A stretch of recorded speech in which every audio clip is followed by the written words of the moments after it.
Hey yogis, Shara Carruthers here from Bliss Body and Soul. And if you spent any amount of time in a yoga studio or in a yoga class, then you can probably relate to the fact that learning and practicing yoga can be a little bit like learning a whole new language.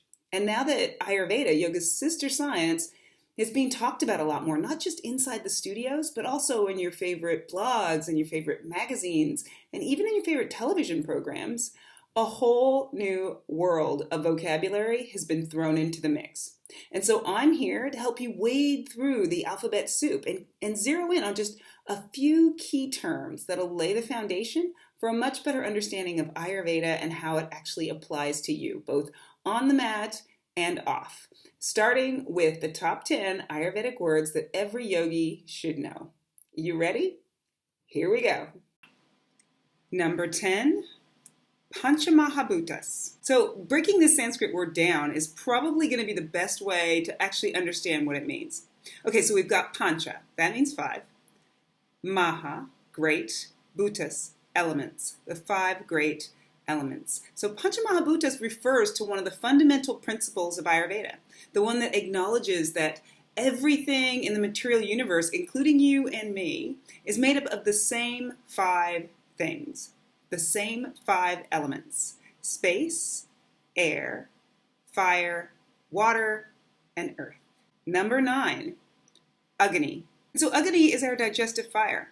And so the degree to which you can break down and process all of the food and information and ideas and situations and even weather that you come into contact with every day in order to extract the nutrients that are going to nourish your mind, body, and soul is a function of the state of your Agni, your digestive fire. And so if you're feeling strong and light and everything is feeling right in your world and your mind is clear and you're feeling as best as you can, then it's very likely that your Agni is firing on all cylinders. But if not, then your digestive fire might actually need a little bit of stoking. Number 8, Ama. Ama is what happens when your ability to digest becomes compromised. So ama is this undigested or partially digested gunk that your body really doesn't know what to do with. And so it begins to accumulate not only in the body but also in the mind. And eventually it starts to slow things down and starts to clog the channels. And the Ayurvedic thinking is that the accumulation of ama is actually the first stop on the road to disease. Number 7, dosha.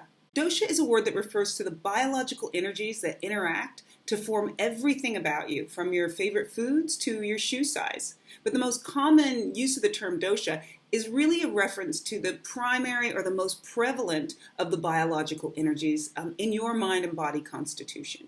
Number 6, kapha. Kapha is the biological energy of cohesion. It's the natural intelligence behind all of the structures in the mind and the body. Everything from the walls of the cells and the organs, right down to the unmoving and stubborn thoughts and beliefs that form the structure of your personal philosophy. And if kapha is the primary energy in your constitution, then it's likely that you're going to be somebody who's strong and grounded, who's sturdy physically and mentally and emotionally stable, reliable, and nurturing. Number 5, pitta. Pitta is the biological energy of transformation. So it's the natural intelligence behind all of the metabolic functions in the body and the mind. Things like digestion and body heat, and a spark of insight or a transformational idea. And if pitta is the primary energy in your constitution, then it's likely that you'll probably be somebody who's got a little bit of an intense or fiery side. Somebody who's focused and driven. Somebody who knows how to transform things and situations, and who could probably digest just about anything. Number 4, vata. Vata is the energy of movement. It's the natural intelligence that activates and moves everything in the mind and body, from the blood flowing in the veins to the nerve impulses to the constant flow of thoughts through your mind. And if vata is the primary energy in your constitution, then it's likely that you'll be somebody who likes to move, who likes change and adventure, a fast thinker who's light on their feet, somebody who's creative and maybe sometimes just a little bit scattered. Number 3, ojas. Ojas is sometimes referred to as the nectar or the fluid of life. It's a Sanskrit term that can actually be translated to mean vigor or vitality or sometimes even immunity. And the thinking is that we have a finite amount of it that we actually burn through when we eat and sleep and relate in ways that are unhealthy, or when we push ourselves to the absolute limit. But the good news is that we can actually replenish our supply of ojas by choosing foods and activities and thoughts and even environments that are healthy and whole and best suited for us individually. Number 2, dinacharya. Dinacharya means daily routine.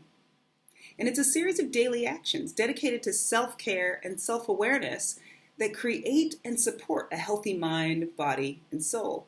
But the thing that makes dinacharya a little bit different than just any daily routine is that the actions are actually carried out in harmony with the natural cycles of energies that ebb and flow throughout the day.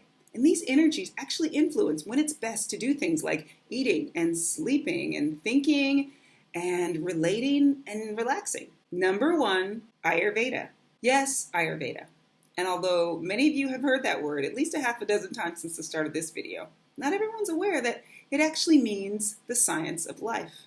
And so more than just an ancient form of medicine or an approach to healing, Ayurveda is a way of living that reminds us that we are each totally unique, but that we're inextricably connected to each other and to the natural world. And so Ayurveda urges and empowers us to play an active part in the daily dance that occurs between us and the world around us, to create a balance that feels effortless and that looks like a light and energetic body, mental clarity, confidence, awareness, and ultimately, joy. Namaste.